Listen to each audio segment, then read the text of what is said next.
हरि ओम हरि ओम।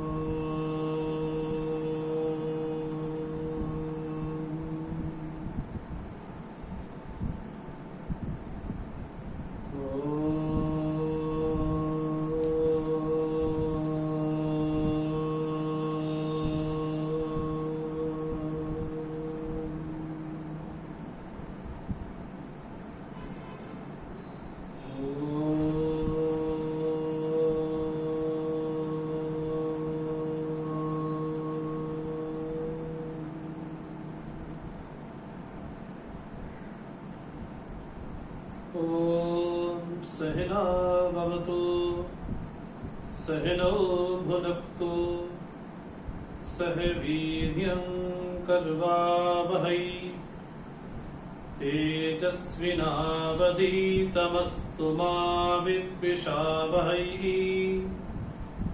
ॐ शान्ति शान्ति शान्तिः। समस्तजनकल्याणे निरतं करुणामयं नमामि चिन्मयं देवं सद्गुरुं ब्रह्मविद्वरं सदाशिवसमारम्भां शङ्कराचार्यमध्यमाम् अस्मदाचार्यपर्यन्तां वन्दे गुरुपरम्परां वन्दे गुरुपरम्परा।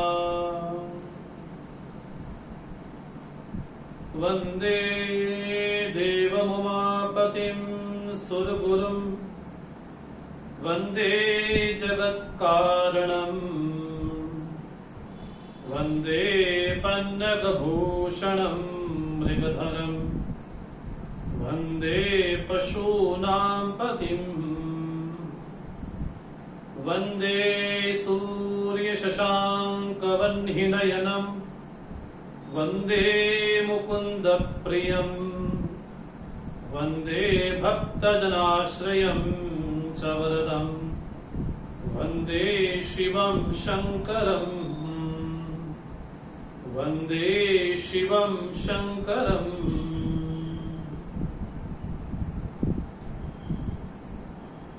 अखिलेश्वर सर्वेश्वर भगवान सदाशिव की महनीय कृपा से, मां ललिता की कृपा से, पूज्य गुरुदेव के आशीर्वाद से, कृपा से हम शिव महिम्न स्तोत्र पर कुछ चर्चा करने को प्रवृत्त हुए हैं।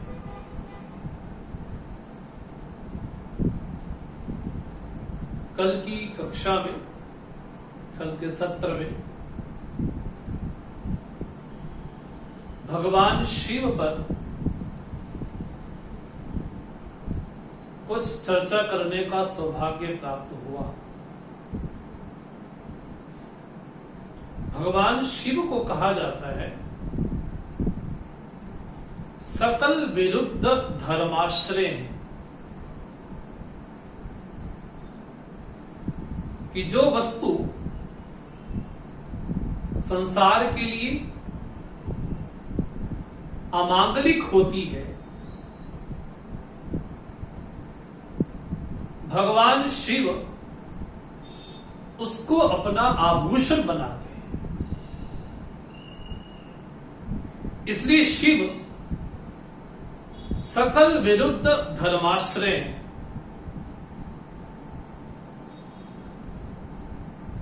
और भगवान शिव की विशेषता इसी बात में ही है, जो संपूर्ण जगत से त्याज्य है, भगवान शिव उसको स्वीकार करते हैं।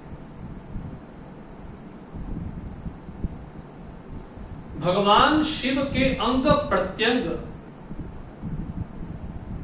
उनकी लीला, उनका चरित्र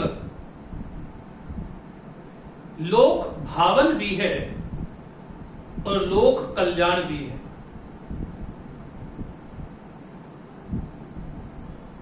भगवान शिव उन समस्त वस्तुओं को धारण करते हैं जो समाज की दृष्टि से, हमारी दृष्टि से अमांगलिक है। हम यज्ञोपवीत धारण करते हैं, वो भी सूत का, धागे का, जो इस बात का संकेत देता है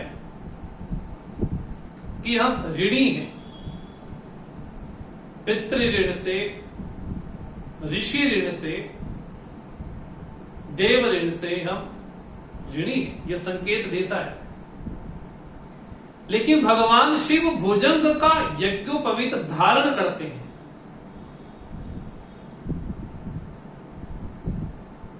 उस बात का संकेत देते हैं कि सभी मनुष्य के ऊपर तो ऋण है, लेकिन भगवान शिव पे कोई ऋण नहीं है। भगवान शिव जब नरमुंडों को धारण करते हैं तो संकेत भगवान यही देते हैं, जीवन की नश्वरता का संकेत भगवान देते हैं। और भगवान जब चिता की भस्म को अपने शरीर पर अलंकृत करते हैं तो इस बात का संकेत अवश्य देते हैं भगवान शिव कि जब तक हम जीवित थे तब तक तो अपवित्र थे, पंच कोशों से अपवित्र थे, संबंधों इत्यादियों के द्वारा अपवित्र थे।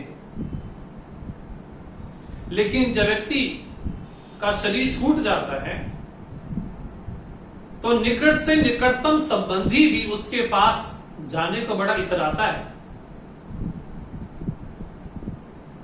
जो उसको स्पर्श विशेष करता था अब वो उसको शव समझ करके उससे दूर जाता है। लेकिन भगवान शिव संकेत देते हैं कि जब तक जीवित थे तब तक पंच कोशों से अपवित्र थे, संबंधों इत्यादि से अपवित्र थे, लेकिन अब वास्तव में पवित्र हो गए। इसलिए भगवान शिव उस भस्म को विभूति मान करके अपने शरीर पर रममान करते हैं। जहां भगवान शिव मस्तक पर अर्धचंद्र को स्वीकार करते हैं, न कि पूर्ण चंद्र। और इस संकेत ये देते हैं कि व्यक्ति को पूर्ण तो सभी स्वीकार कर लेते हैं, लेकिन जो अपूर्ण हो उसको कौन स्वीकार करेगा। लेकिन भगवान शिव कहते हैं अपूर्ण को भी मैं ही स्वीकार करता हूं। ये भगवान शिव का विरुद्ध धर्माश्रय है कि एक तरफ चंद्रमा जो कि अमृत का प्रतीक है, दूसरी ओर नरमुंडों की माला जो कि मृत्यु का प्रतीक है। ये भगवान का विरुद्ध धर्माश्रय ही है तो और क्या है। अमृत को भी धारण करते हैं चंद्रमा के रूप में और नरमुंडों को भी धारण करते हैं मृत्यु के रूप में।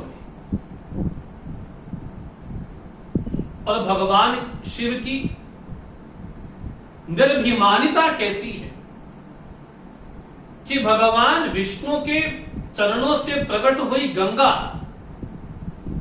उसको अपने मस्तक पर धारण करते हैं।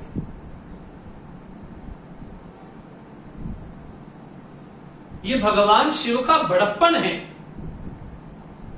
कि विष्णु के पास से जो विनिश्चित गंगा है उसको अपने मस्तक पर धारण करके भगवान संदेश देते हैं कि जीवन में राम भक्ति ही सर्वोपरि है। तो वो पतित पावनी गंगा सकल जीवों का उद्धार करती है। लेकिन उस गंगा ने भी आश्रय किसका लिया? बोले शिव तत्व का ही आश्रय लिया। ऐसे भगवान शिव विरुद्ध धर्माश्रय ही है और तो क्या है?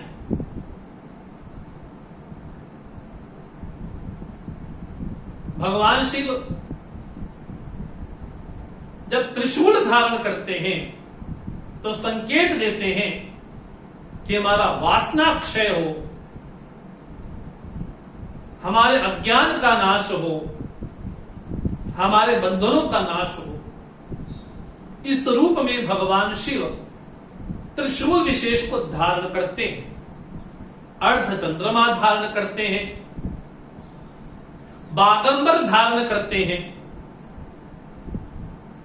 और अपने संग हमेशा डमरू को धारण करते हैं। इन समस्त विरुद्ध धर्माश्रय वाले भगवान शिव की वंदना श्री पुष्पदंताचार्य अपने मुखारविंद से करते हैं। और पुष्पदंत जो कि गंधर्व हैं, एक गंधर्व योनि से आते हैं, जैसे मनुष्य योनि है, यक्ष योनि है, उसी तरह से गंधर्व योनि भी है, जिनको संगीत वाद्य इत्यादि यंत्रों से अत्यंत प्रेम होता है। इन सभी कलाओं से निपुण गंधर्वराज भगवान शिव के अनन्य भक्त हैं और उनकी विशेषता यह है कि भगवान शिव का अभिषेक प्रतिदिन वो करते हैं, भगवान शिव की अर्चना वो प्रतिदिन करते हैं और पृथ्वी में आकर के एक राजा के बगीचे से बिना उनकी आज्ञा के पुष्प तोड़ करके अपनी अर्चना के लिए लेकर के जाते हैं। और राजा भी बड़ा शिव भक्त है।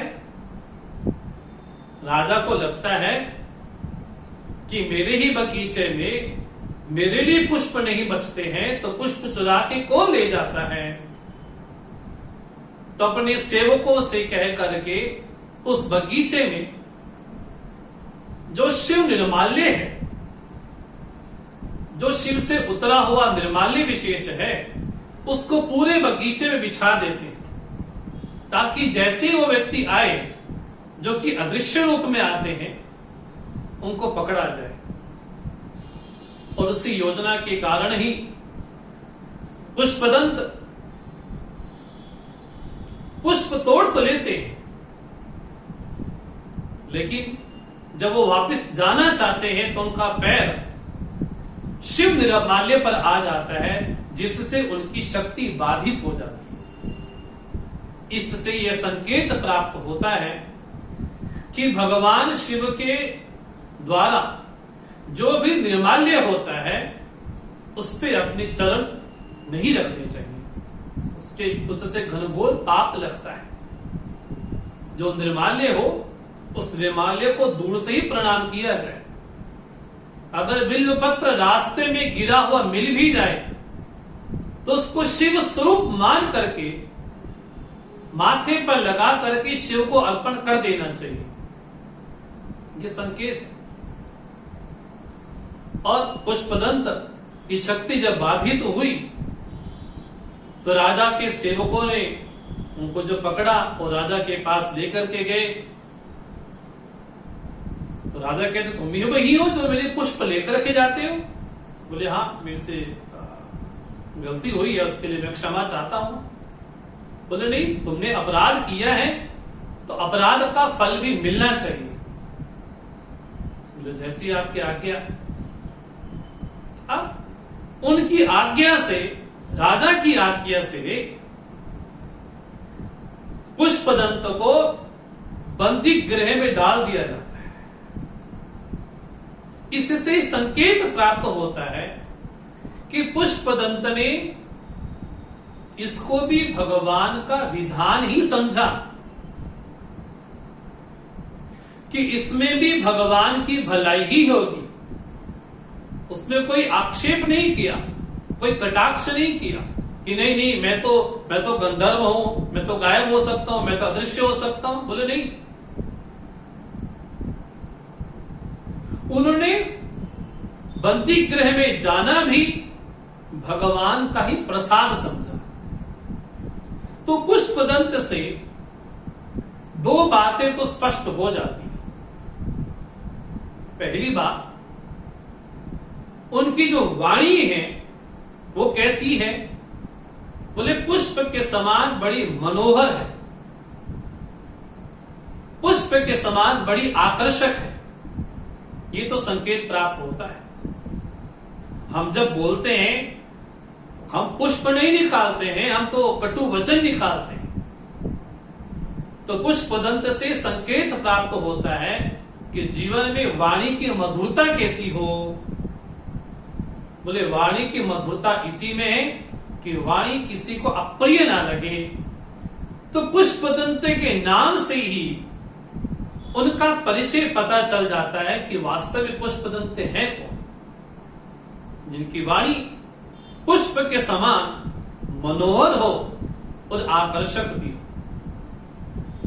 दूसरा संकेत प्राप्त होता है कि भगवान शिव का जो निर्माल्य हो उस पे कभी अपने चरण पाद नहीं जाने चाहिए। तीसरा, बंदी गृह में जाना पुष्पदंत को लगता है कि ये भी भगवान की कृपा से ही हुआ है, क्योंकि भगवान चाहते हैं हमको बंदी गृह में जाना, तो उनकी इच्छा ही। तो तीन संदेश तो पुष्पदंत से प्रकट होते ही। अब पुष्पदंत केवल बैठते नहीं है उस बंदी गृह में, उस बंदी गृह में, उस कारागृह में भगवान शिव की आराधना करते हैं, भगवान शिव की स्तुति करते हैं, उनकी अर्चना करते हैं, क्योंकि जो नियम बना हुआ है वो नियम खंडित नहीं होना चाहिए। ये भी पुष्पदंत का नियम है। अब राजा को भी पता है कि मेरे कारागृह में एक शिव भक्त है जो कि निरंतर शिवोपासना करता है। अब पुष्पदंतों को लगता है कि संकट से हमको दूर जाना है, निवृत्त होना है, तो क्या किया जाए? बोले भगवान शिव की महिमा का गुणगान किया जाए, भगवान शिव के चरित्र के बारे में कुछ कहा जाए, कुछ बोला जाए, कुछ चिंतन की जाए और कुछ लिखा जाए। अब कारागृह में बैठ करके पुष्पदंताचार्य जो कि गंधर्व हैं, उस कारागृह में इस शिव महिम्न स्तोत्र की रचना करते हैं। अब आप देखें कि कारागृह में बैठ करके उनके मुख से भगवान शिव के दिव्य स्तुति के बारे में, दिव्य महिमा के बारे में, दिव्य चरित्र के बारे में उन्होंने वर्णन किया। उस समय कैसा समय रहा होगा, किन ताम्र पत्रों पर लिख करके उन्होंने रचना की होगी। लेकिन शिव महिम्न स्तोत्र साहित्य की दृष्टि से देखा जाए तो परिपूर्ण है, कवि की भाषा से देखा जाए तो पूर्ण है, वेदांत की भाषा से देखा जाए तो परिपूर्ण है, योग की भाषा से देखा जाए तो परिपूर्ण है, भक्ति की परिभाषा से देखा जाए तो परिपूर्ण है। अन्य जो हमारे दर्शन हैं, चाहे वो न्याय दर्शन हो, वैशेषिक दर्शन हो, योग हो, कर्म मीमांसा हो, पूर्व मीमांसा हो, उत्तर मीमांसा हो, समस्त दर्शनों का उल्लेख इस शिव महिम्न स्तोत्र में प्राप्त होता है। तो उनका बुद्धि कौशल कैसा होगा पुष्पदंताचार्य का, ये पता चलता है। उनका बौद्धिक चिंतन कैसा होगा कि जिन्होंने वेदांत के जो जटिल विषय हैं, वेदांत जिस पर ब्रह्म के बारे में कहता है उसको अपनी स्तुति के माध्यम से उन्होंने दर्शित किया है, हमारे सामने प्रकट किया है। तो ऐसे पुष्पदंताचार्य को नमन करते हैं, प्रणाम करते हैं, जिनकी कृपा विशेष से ही हमको श्री महिमन स्तोत्र देखने को, पढ़ने को प्राप्त होता है। तो ऐसा कहा जाता है कि जैसे ही उनका स्तोत्र पूर्ण हुआ और भगवान शिव ने उनको दर्शन दिया, और जब उनके द्वारा अपराध विशेष हो गया था, उस अपराध से भी उनको मुक्ति मिली। तो आप देखेंगे शिव महिमन स्तोत्र का नित्य पाठ करने से हमारे जीवन में आने वाले जो दोष विशेष होते हैं, जो जाने अनजाने हमसे कोई पाप विशेष हो जाते हैं, अपराध हो जाता है ना, उन समस्त पापों की निवृत्ति शिव महिमन स्तोत्र के माध्यम से प्रकट होती है। ये भगवान की स्तुति ही है। स्तुति क्या होती है? तो स्तुति बोलते हैं स्तुति नाम गुण कथनम। स्तुति का मतलब होता है गुणों के बारे में कहना। किसके बारे में कहना? बोले जो तत्व अभी तक अज्ञात है, उस अज्ञात तत्व का जो हमारे लिए परोक्ष लगता है, उस तत्व के बारे में उनका गुण कथन कहना, ये अपने आप में एक विचित्रता है। और ईश्वर है, पहली बात इस बात का हमें दृढ़ निश्चय हो। जब निश्चय होगा कि ईश्वर नाम की कुछ सत्ता है, तब जाकर के उसके गुणानुवाद पे हम चिंतन कर पाए, उनके गुणों के बारे में कुछ कह पाए। क्योंकि भगवान के गुण ही, भगवान का रूप ही, भगवान का धाम और भगवान की लीला, भगवान का चरित्र सब शिवमय ही है। जैसे भगवान का धाम, लीला, चरित्र, गुणधाम सब कृष्णमय होता है, उसी तरह से भगवान शिव का गुण भी, उनका रूप भी, उनका धाम भी, उनकी लीला भी, उनका चरित्र भी सब शिवमय ही है। तब जिस अव्यक्त के बारे में कहना है, जब उसके बारे में पता ही नहीं है, तो उसका बखान कैसे किया जाए? तो यही तो साधक की विशेषता है। इसलिए गोस्वामी जी बड़ी प्यारी बात कहते हैं, सब जानत प्रभु प्रभुता सोई, तदपि कहे बिनु रहा न कोई। भगवान आपकी महिमा तो सब सारा जगत ही जानता है, और अनेक भक्तों ने, ऋषियों ने, देवताओं ने, गंधर्वों ने, अप्सराओं ने, मुनियों ने आपकी विशेष महिमा का गुणगान किया है, सब जानते हैं। लेकिन फिर भी तदपि कहे बिनु रहा न कोई। बोले कितना भी महिमा का गुणगान किया जाए, व्यक्ति को लगता है कि अभी कम ही हुआ है, और कोई बचा नहीं इस चीज से। उसको लगता है कि मैं भी गुणानुवाद करूं, मैं भी भगवान के बारे में कुछ कहूं। हर किसी कवि को यही लगता है कि मैं कुछ विलक्षण लिखूं, मैं कुछ विलक्षण बोलूं। लेकिन कितना भी विलक्षण बोला जाए, भगवान तो सर्वांतर्यामी है। इस रूप में पुष्पदंत से उनका एक मित्र पूछता है कि तुम्हारे मन में बड़ा विचित्र संकल्प आया है कि तुम भगवान शिव के गुणानुवाद पे चिंतन करोगे, उनकी स्तुति करोगे, तो कैसे करोगे? बोले इसकी महिमा का गुणगान कैसे करोगे? बोले यही तो साधक की विशेषता है कि जिसका गुणानुवाद हो नहीं सकता, लेकिन फिर भी तदिपि कहे बिनु रहा न कोई।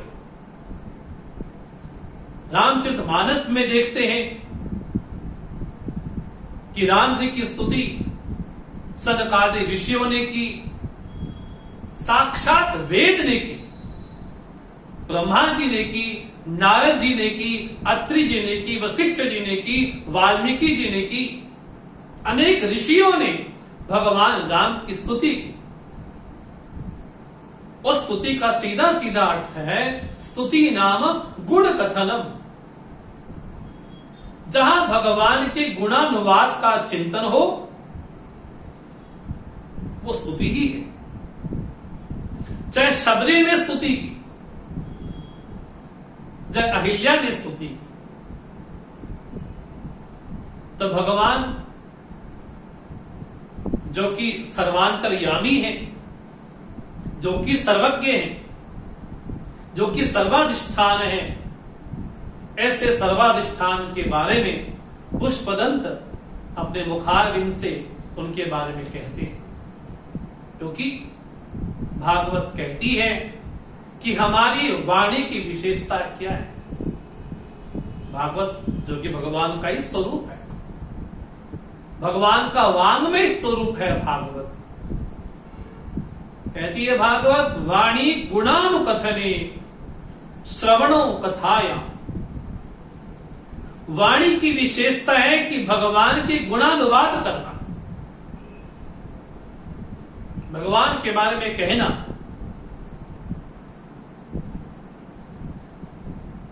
और श्रवण का प्रयोजन क्या है? बोले श्रवणो कथाया। हमारे कर्ण रंध्र से भगवान की कथा जब हमारे हृदय पर निर्झरित होती है तो मानो कि साक्षात भगवान राम का प्रागट्य हमारे हृदय में ही होने लग जाता है। ये श्रवण की महिमा है।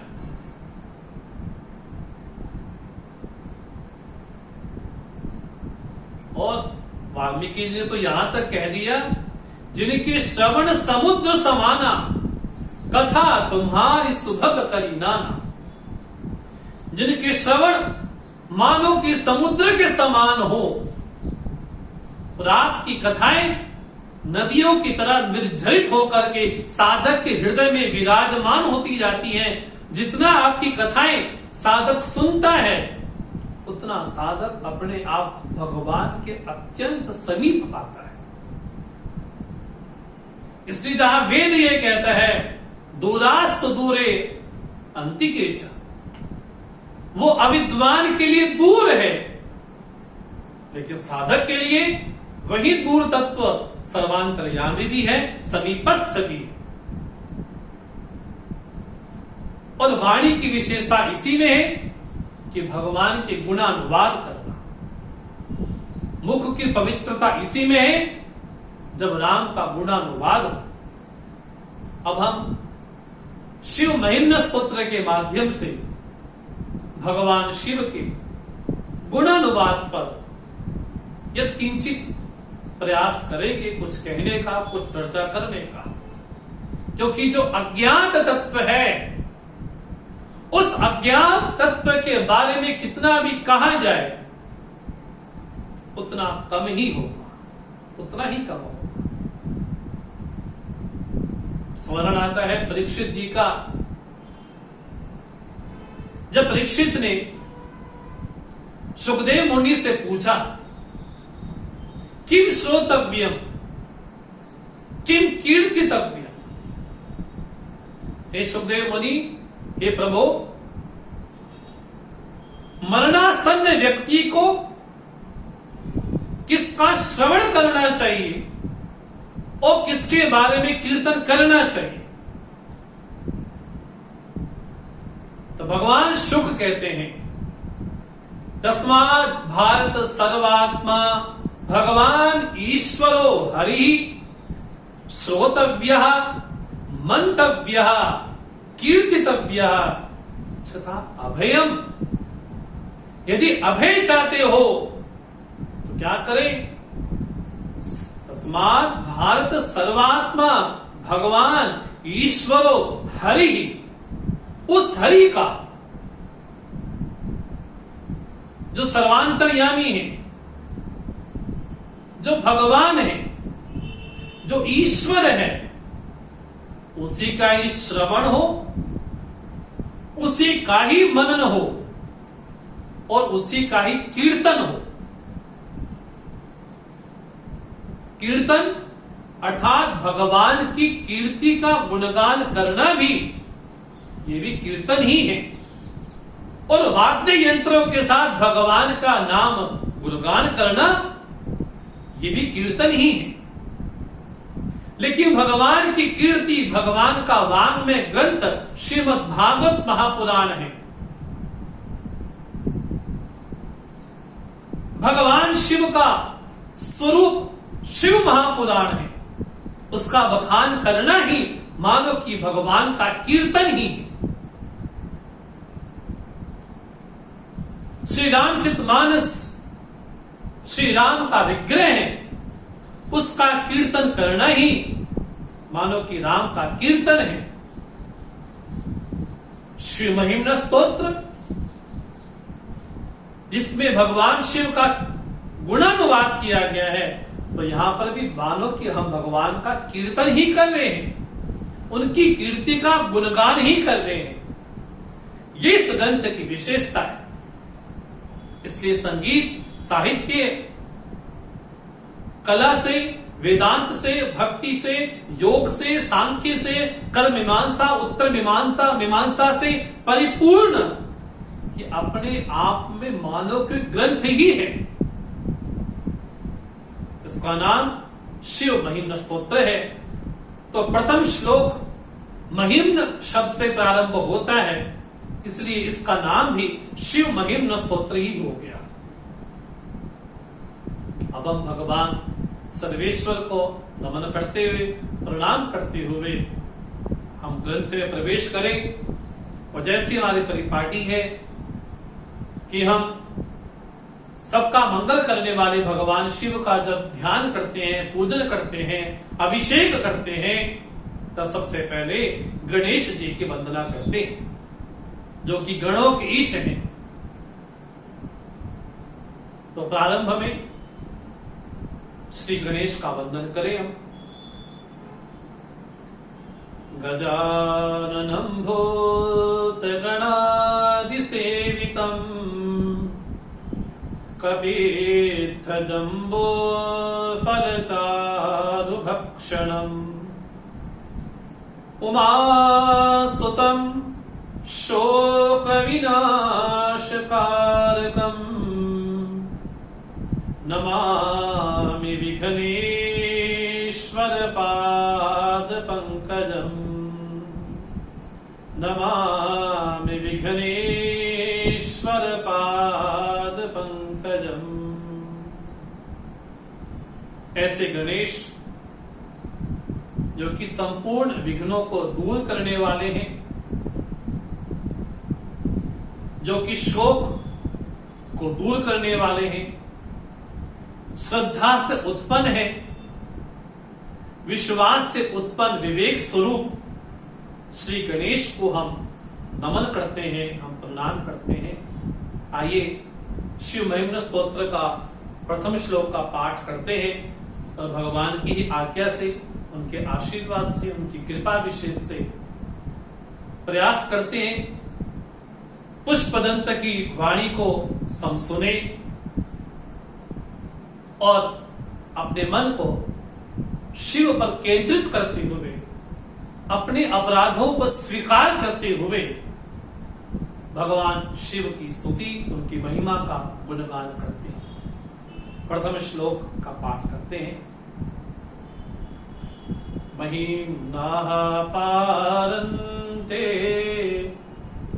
परम विदुषो यद्य सदृशी स्तुतिर्ब्रह्मादीनामपि तदवसन्नास्त्वयिहा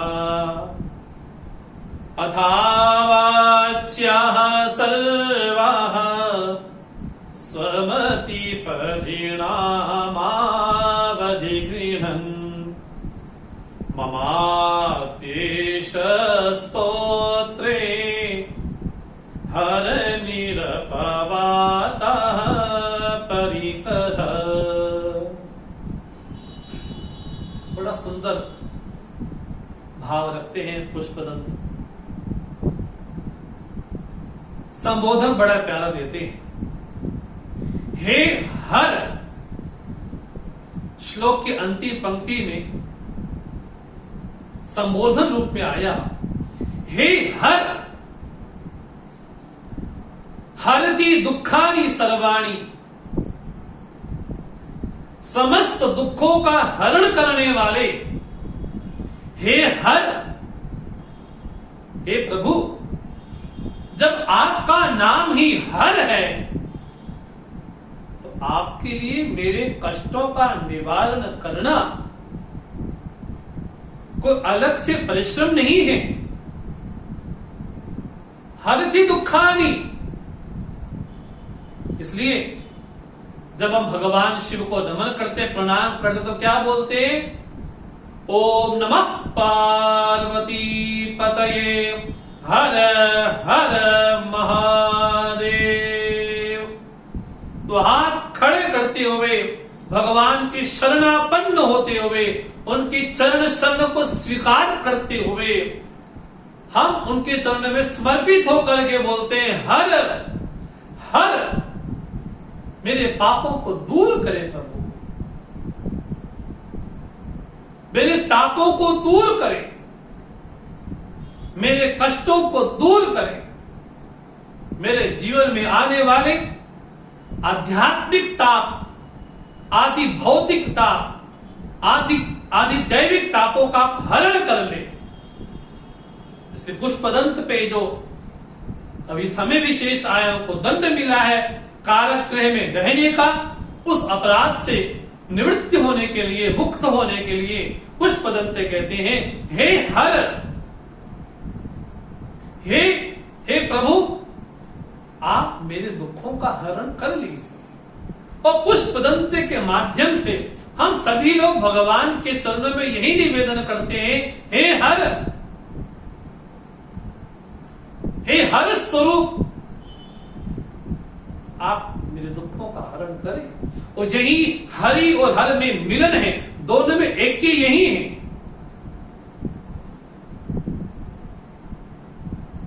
तो पुष्पदंत कहते हैं प्रभु, आपकी महिमा कैसी है? महिम्नः पारन्ते, आपकी महिमा तो कैसी है? बोले परम है,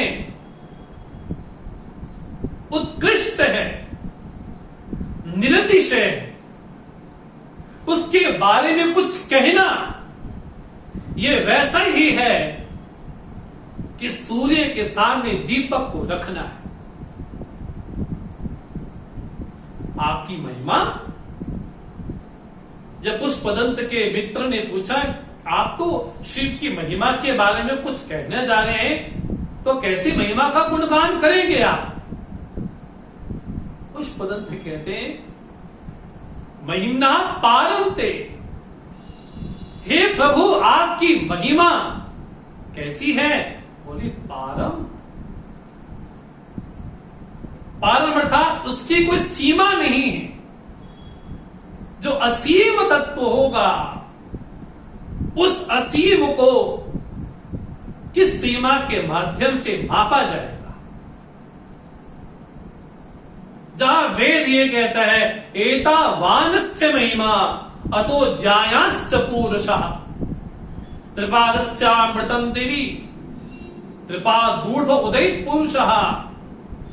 ये तो भगवान का कितना है? बोले तो एक पग ही है, उसकी महिमा तो अनंत अनंत है।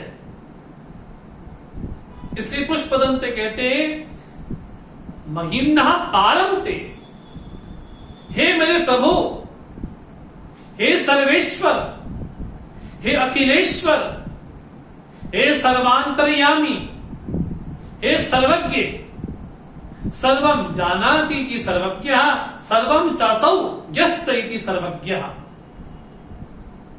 जो सब कुछ होने के बाद भी ज्ञान स्वरूप है, जो सबको जानता हो, जो सर्वांतर्यामी हो, जो घट घट में निवास करता।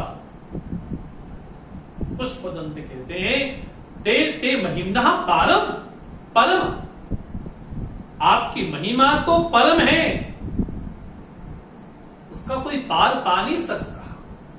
लेकिन अविदुषः यदि अस्थिदृशी, जो अविद्वान है, जो ना समझ है,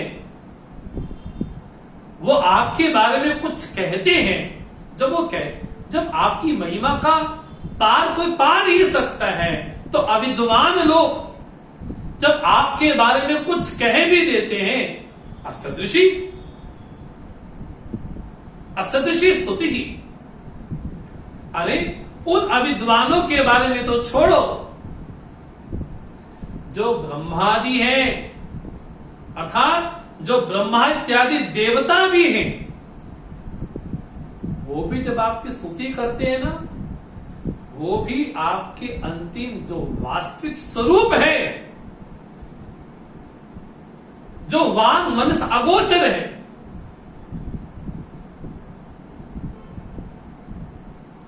ब्रह्मादि की जो आपकी स्तुति करते हैं ना, वो कैसी है? अवसन्ना त्वयि, आपके विषय में।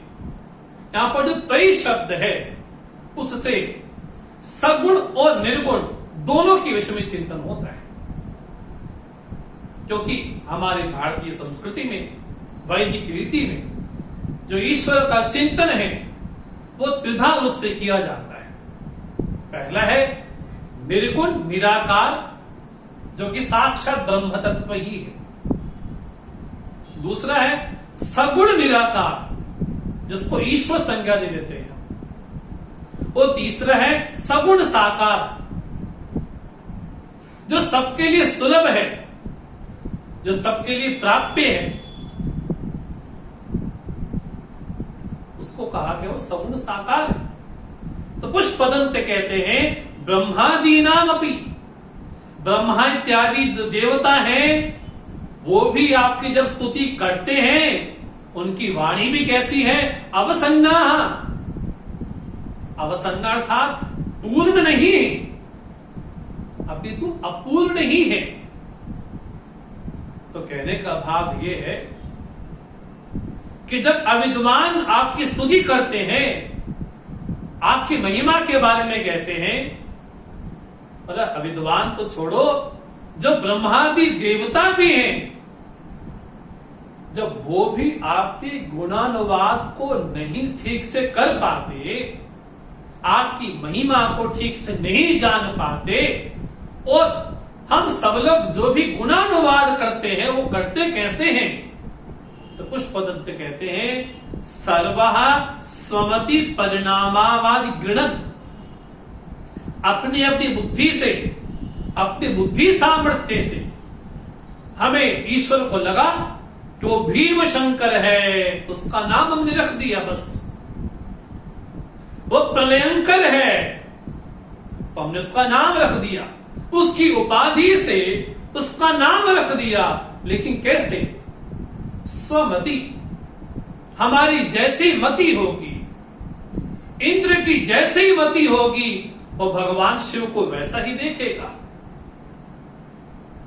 वरुण की जैसी मति होगी, वो भगवान शिव को वैसा ही देखेगा।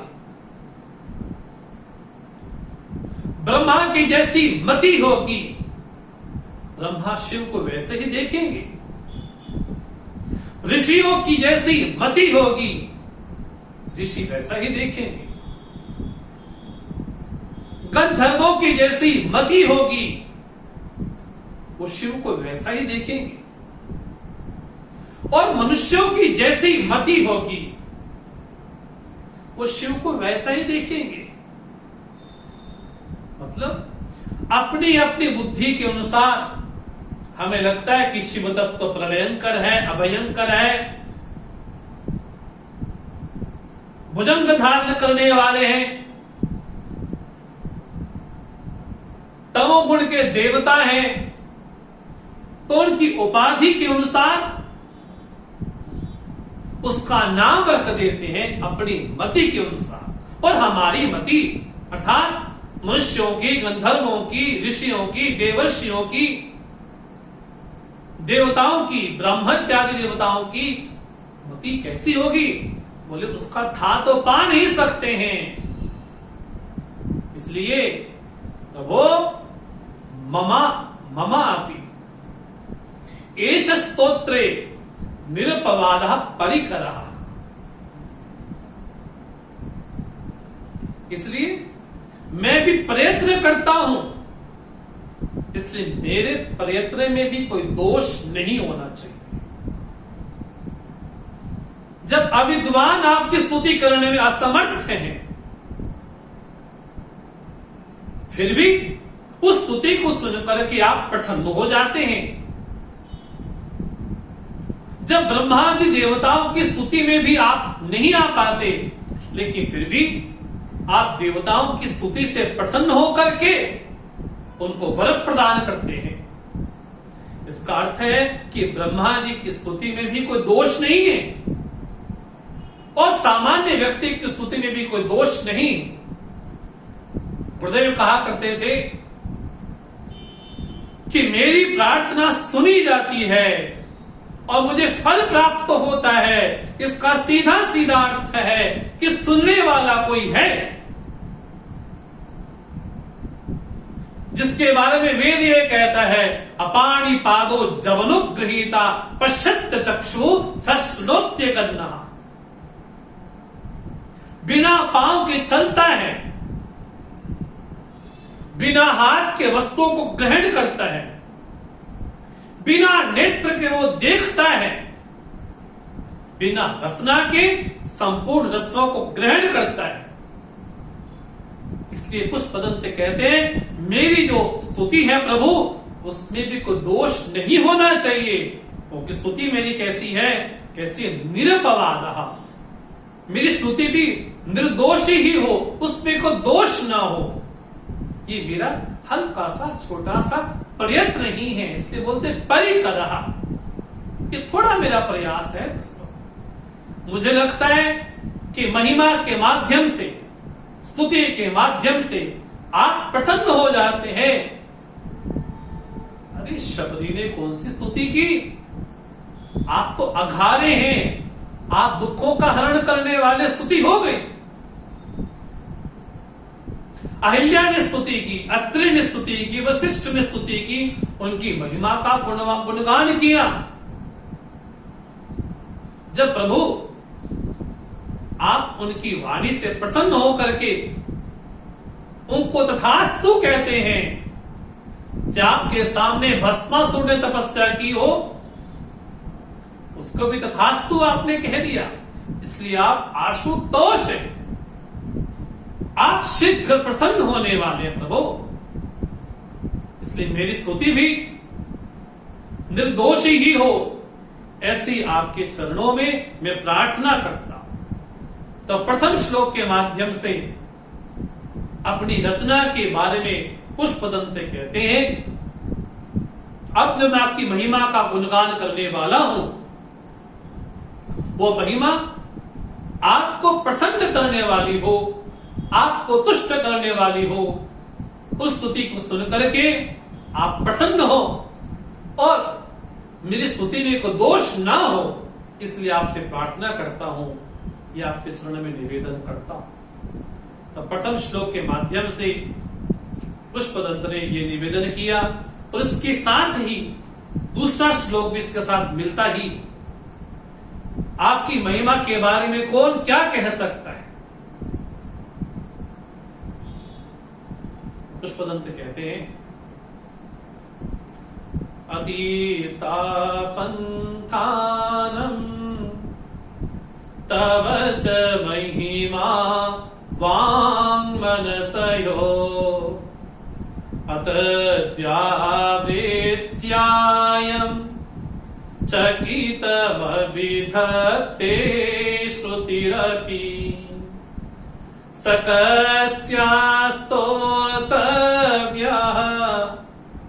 कतिविध गुणा कस्य विषया पदे त्वल्वाचीने पतति न मना कस्य न वचा। हे हर, हे दुखों का हरण करने वाले भगवान शिव, आपकी महिमा के बारे में एक बात कहते हैं।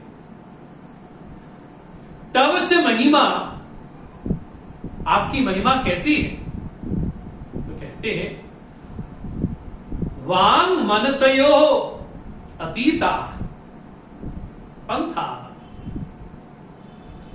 आपकी महिमा तो वाणी और मन से परे है। मतलब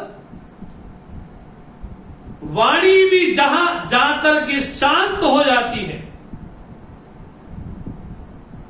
मन जिसके बारे में चिंतन कर नहीं सकता है। इसलिए गोस्वामी जी ने जब मानस प्रारंभ की तो गोस्वामी जी ने कहा कि मैं मानस की रचना क्यों करता हूं। तो गोस्वामी जी बोलते हैं निज गिरा पावन करण, अपनी वाणी को पवित्र करने के लिए मैं राम कथा की रचना करता हूं,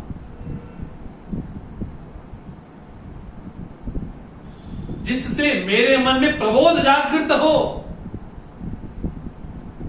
और स्वांता सुखाय। ये गोस्वामी जी ने 3 हेतु कहे रामचरितमानस के रचना में। वही पुष्पदंत कहते हैं तवच महिमा वांग मनसयो अतीता। प्रभु आपकी महिमा तो वाणी और मन के द्वारा अतीत है। जब भी भगवान कृष्ण की स्तुति की जाती है या राम की स्तुति की जाती है, भगवान राम की स्तुति की जाती है, इसके जरिए केवल एक ही बात कही जाती है कि जो वाणी से भी अतीत है, वाणी जिसके बारे में कह नहीं सकती है, अपितु वाणी जिसके द्वारा बोल पाती है, मन जिसके द्वारा चिंतन कर पाता है, मन में सामर्थ्य चिंतन का आता है उसी तत्व से। जब राम की स्तुति की गई तो कहा गया श्री रामचंद्र कृपालु भज मन, हरण भव भय दारुणम, नव कंज लोचन कंज मुख कर, कंज पद कंजारुणम। जो राम तत्व मन और वाणी से अतीत है, इसलिए वाल्मीकि जी राम जी के सामने कहते हैं राम स्वरूप तुम्हार वचन अगोचर बुद्धि पर। जो वचन से अगोचर है अर्थात जो वाणी का विषय नहीं बनता, बुद्धि से भी अतीत है। बुद्धि जिसका चिंतन नहीं कर पाती विषय रूप में। इसलिए पुष्पदंताचार्य कहते हैं तवच महिमा वांग मनसयो अतीता। आपकी महिमा मन और वाणी से भी अतीत है। लेकिन फिर भी श्रुति जब आपका गुणानुवाद करती है,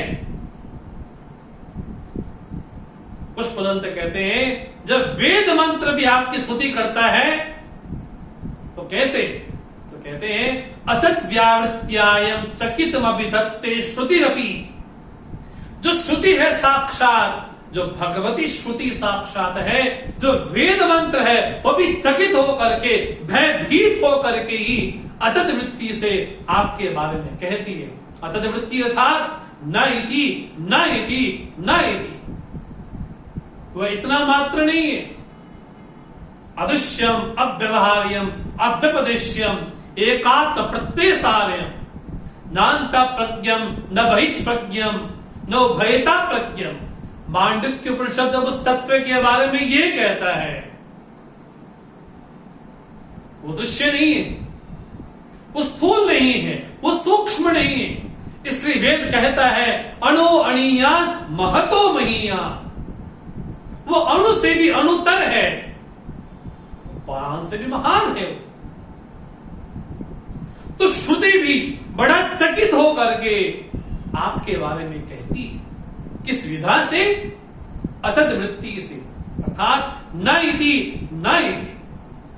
वाल्मीकि जी कहते हैं, राम स्वरूप तुम्हार वचन अगोचर, बुद्धि पर अभिकत अकथ अपार, नेति नेति नित वेद कहा, जिसके बारे में कहा नहीं जा सकता। अभिगत अकथ अपार, वेद जिसके बारे में कहता है, नायति अस्थूलम अणनु अहस्वम, वो स्थूल भी नहीं है, वो सूक्ष्म भी नहीं है, वो ह्रस्व भी नहीं, ना वो दीर्घ है ना स्थूल है। तो वेद मंत्र भी बड़े चकित होकर के आपके बारे में एक ही विधान से कहते हैं, अतद वृत्ति से, अर्थात नयति नयति। इस पुष्पदंत कहते हैं, स कस्या स्तोतव्यः, वो किसके द्वारा स्तुति करने योग्य है? कतिविद गुणाः, उसके कितने गुण हैं? कस्य विषयः, और कौन सा विषय हो?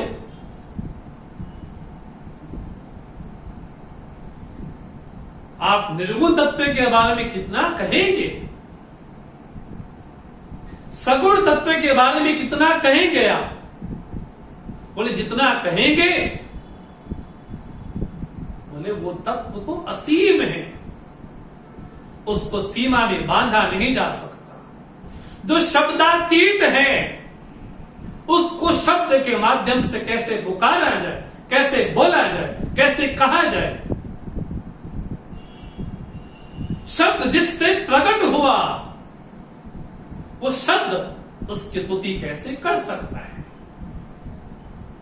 नाद जिससे प्रकट हुआ, वो उसकी स्तुति कैसे कर सकता है? और सगुण भक्ति में भगवान का अज्ञान रह जाना ही भगवान की भक्ति है। इसलिए पुष्पदंत कहते हैं, स कस्या स्तोतव्यः, जिस तत्व के बारे में वेद नाइति नाइति कहता है, वो किसके द्वारा स्तुति करने योग्य है? कितने उसके गुण हैं, उसके विषय में क्या कहा जाए? लेकिन फिर भी कहते हैं, पदे तु अर्वाचीने पतति न मनः कस्य न वचः, आखिर उस पद के बारे में किसका मन नहीं जाएगा? उस पद की स्तुति करने के बारे में जिसकी वाणी नहीं बोलेगी, अर्थात वाणी नहीं भी चाहेगी, तब भी उसके बारे में कहेगी। मन वहां पर स्वाभाविक रूप से जाएगा। ऐसा जो तत्व होगा जो कि मन वाणी से अतीत है, उस मन वाणी से अतीत तत्व के बारे में मन जा करके उसके बारे में सोचेगा। वाणी बार बार उसके बारे में जाकर के कहेगी। ऐसा वो तत्व है। आखिर किसका मन नहीं करेगा उस सगुण निर्गुण तत्व के बारे में कहने का? आखिर किसकी वाणी नहीं कहेगी उस तत्व के बारे में बोलने को? अर्थात सबकी बात, सबकी वाणी, सबका मन वही ही जाएगा। इस रूप में पुष्पदंताचार्य भगवान की स्तुति प्रारंभ करते हैं। समय का ध्यान रखते हुए आज के सत्र को हम यही विराम देते हैं। ओम पूर्णमदः पूर्णमिदं पूर्णात् पूर्णमुदच्यते पूर्णस्य पूर्णमादाय पूर्णमेवावशिष्यते। ओम शांति शांति शांति। हरि ओम। श्री गुरुभ्यो नमः। हरि ओम।